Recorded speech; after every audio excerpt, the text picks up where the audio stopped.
Hello, and welcome to Greet the Week. I am Mona Duncan, turning the volume up because I could hardly hear me say that. To welcome. Our topic for today is on self development. But in the process of putting all the things together and the thoughts that I wanted to go into this, even though the topic is still self development, it has looked more into the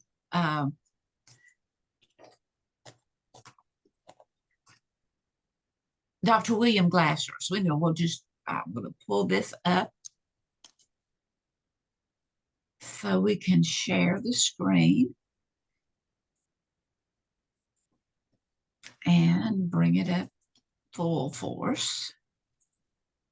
Okay, self-development is, is being true to ourselves, being true to who we are, and being aware of the fact whenever we're giving ourselves some, uh, anyways, it's just being true to self. And then in the process of being true to ourselves, because we're all pretty special, we can help to really influence others. But what does it mean to influence? Uh, Being a wordsmith, I looked it up, and so it has several, to me, the most powerful words in the whole long list of influential words is to motivate, to sway, to encourage, to have an effect on, and then also to impact. And certainly, if we are impacting, then it's being an influence. So, Solution Principles is the company that I developed back in February of 1999. And it was the little tagline was International Training with Hometown Quality of Life Flair. And in looking at that, kind of the way I would describe to people when says, well, what's this all about? It would be some absolute principles that can bring a solution to the various maladies of life. And then the mission statement of Solution Principles that I still have today is that the mission statement of Solution Principles is threefold. It is to produce quality training materials, it is to educate and inspire, and it is to bring growth through challenging human development. And so,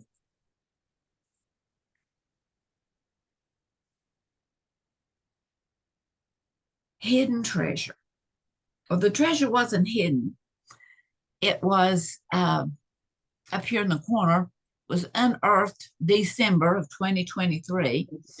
Not that I just found it or it was just given to me. My dear friend Beverly LaFawn had given me, as well as several other people, a whole bunch of things that she was moving into a smaller living space. And she gave me a whole lot of things from the Glasser Institute that she had held. And I put a lot of it to use then. And the others that I didn't get around to has been in the closet for years. And so in December of 23, I kind of got to looking through those. And I found an article, a 3-page article. The definition of that article, or the title of it, was A Clarification of the Relationship Between the All We Want World and the Basic Needs. And it was written by Dr. William Glasser, and it was published in the IRT newsletters in the spring of 1989. And so I wanted to add a part of that to looking at the fact that, so here's one of the things that really just stood out to me that was a direct quote from Dr. Glasser in that IRT newsletter. We cannot satisfy any of our psychological needs without the behavior of belief. So, what are our psychological needs according to Dr. Glasser? There were 4 of them, 5 total. The first one, or the most important one, was to survive, to keep living. But then that was a physical need. I don't want the psychological, but anyway, it was a physical need. But then the psychological needs include the fact that it is it's a need to love and belong, to have fun, to be powerful and have a purpose in life, and then freedom. And so I just wanted to look at them independently, each one of the four psychological needs. And the word need, it is a need. It's not just a want. It's not just a frivolous thing. It is something that is a requirement. It is something that is essential. It is necessary. It is a must have, a must do, a must incorporate, a must know. And so looking at loving and belonging, it is realizing the fact that we mess up, realizing the fact that they mess up, that regardless of whether it's self or whether it's others or whether it's a group or whatever, it is to hold the individual in high regard as a human being of worth and value on planet Earth. That need is for approval or for disapproval. You know, sometimes we approve of things, sometimes we disapprove of things. But regardless, the value of who we, the individual that is living and breathing, we need to supersede those actions. We need to realize that the value of the person itself, themselves.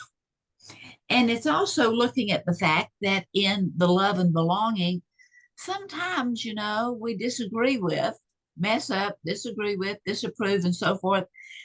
And we don't know the answers.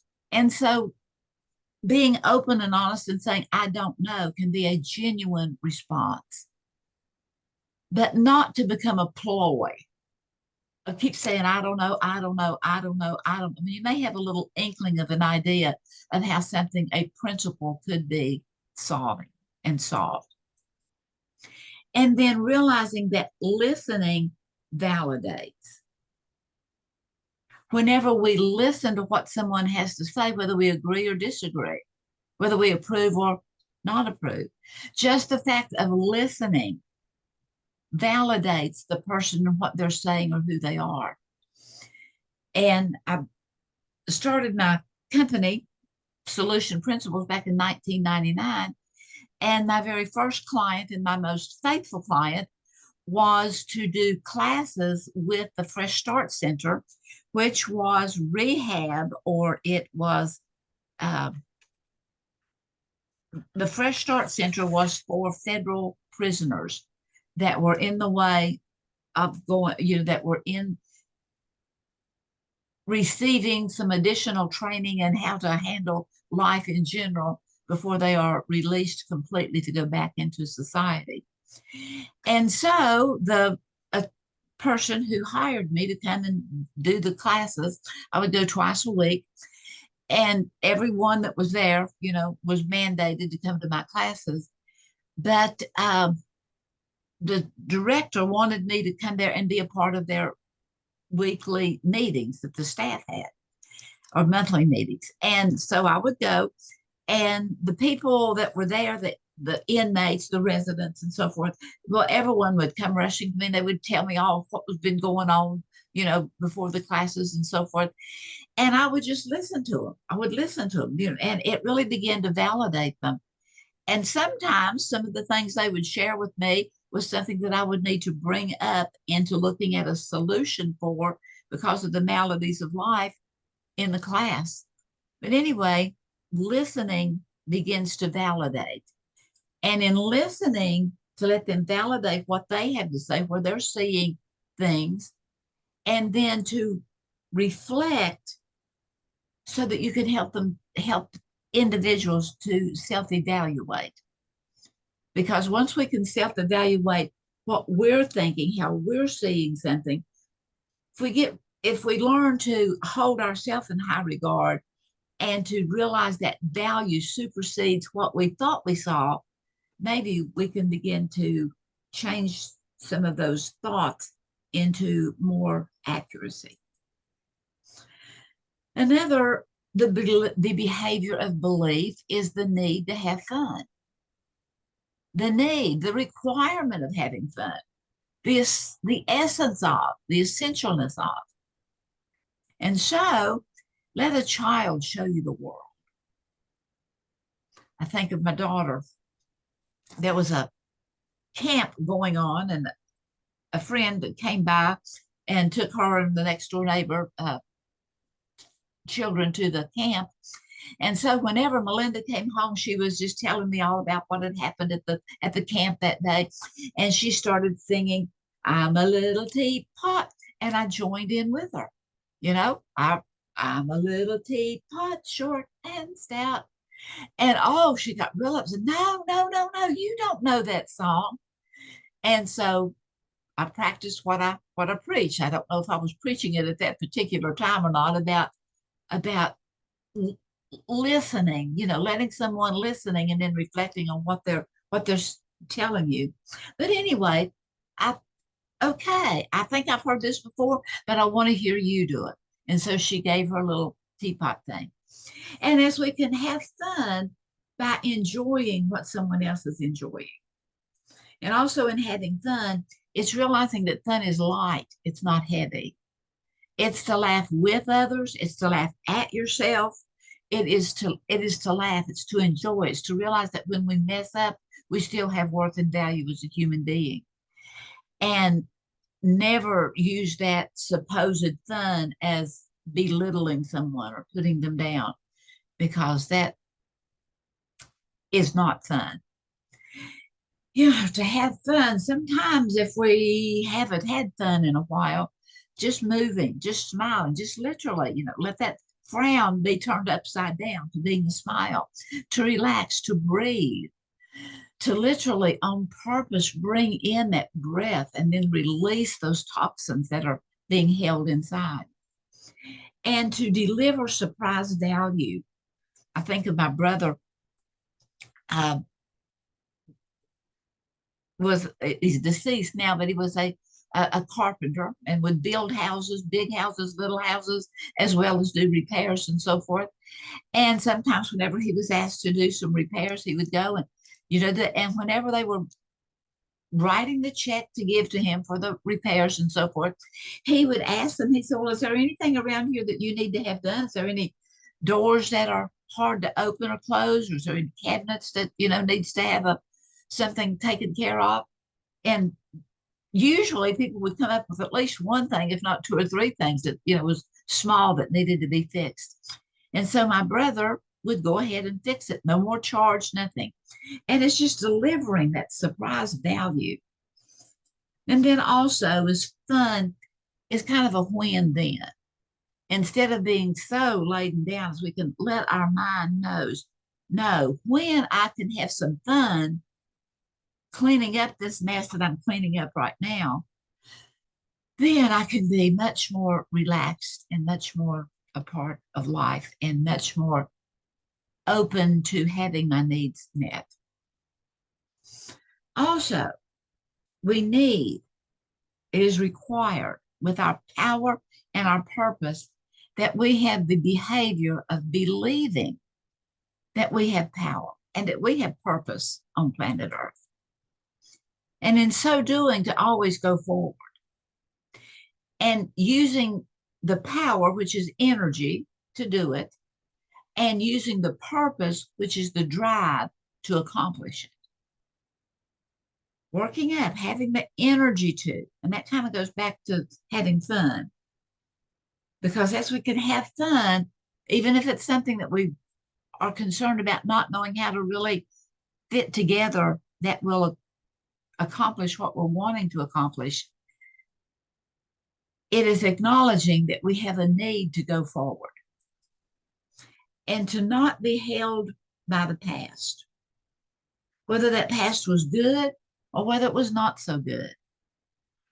The only time we have in which to do anything is right here, right now. It's right here, it's at this moment. And so, whether, we can remember the past, it definitely has influenced us, but not holding on to it so we can become too weighted down with it. And we want to use tools for the present as well as for future growth, because we all have tools. And sometimes we may need to, shine them up a little bit, sharpen them a little bit so that we can live in the present, even though the present is changing and it's not like it used to be. It still has tools that are effective today and that also will bring in the power and the purpose of future growth. And then watch for and reward good behavior in yourself as well as in others, because the power and purpose goes hand in hand with our having fun and with our love and belonging. And so watch for and reward the good behavior of others. And then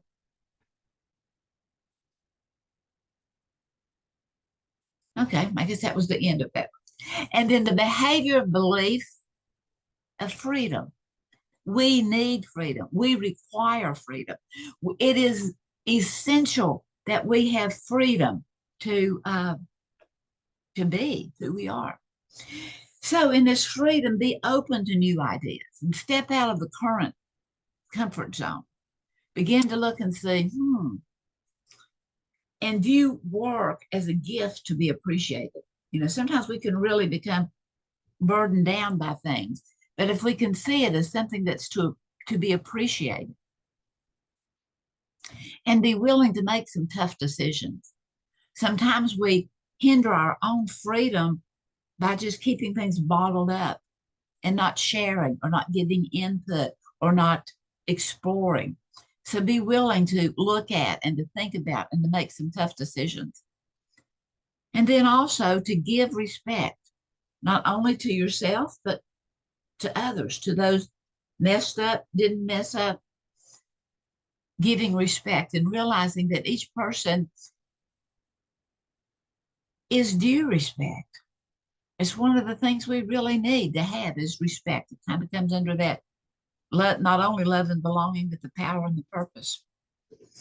And do not compartmentalize your life.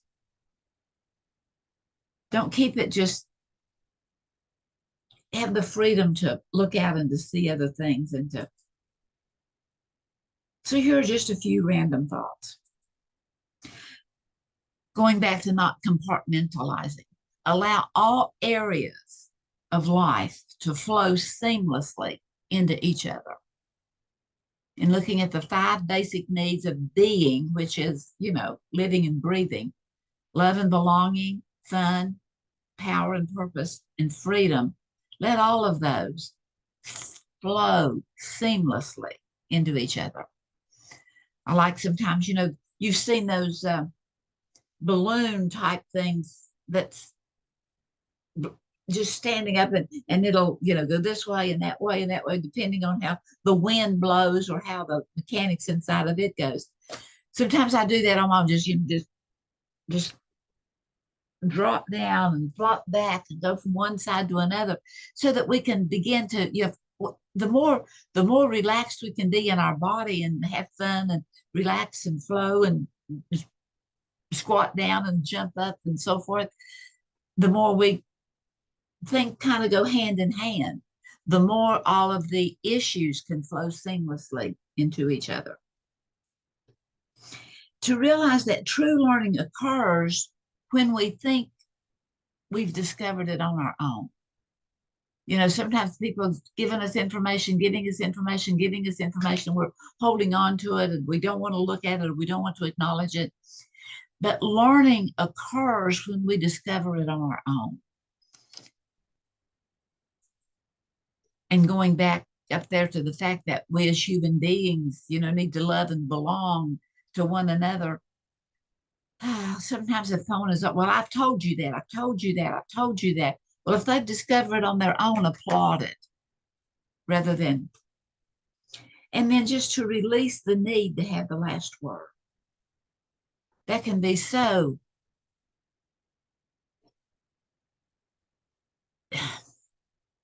influence building in the love and belonging. It's not to always have to have the last word or to always be right. And then to research proves that what is rewarded will be repeated. And that reward, whether it's a good reward or whether it's a not so good reward, someone that is berated has a tendency to repeat those berated things in their thoughts and in their actions. And so, research, whatever, let's always look to something that will help. Going back to my original thought with solution principles, that there are a multitude of principles that can release us from hurt and binding. And then as we can learn to think in terms of we and how all can add value to our life and to our living and to our existence. And that a secondhand comment carries a lot of weight. To have someone overhear you say, or, a secondhand comment that I think you're doing a really good job carries a lot of weight. And realizing the possibilities, random thoughts, that a meaningful life is using our strengths in service of something that is bigger than ourselves. And so, thank you for being here. To repeat here the original thought that Dr. Glasser had written on whenever he was, we cannot satisfy any of our psychological needs without the behavior of belief. So thanks for being here, and many blessings.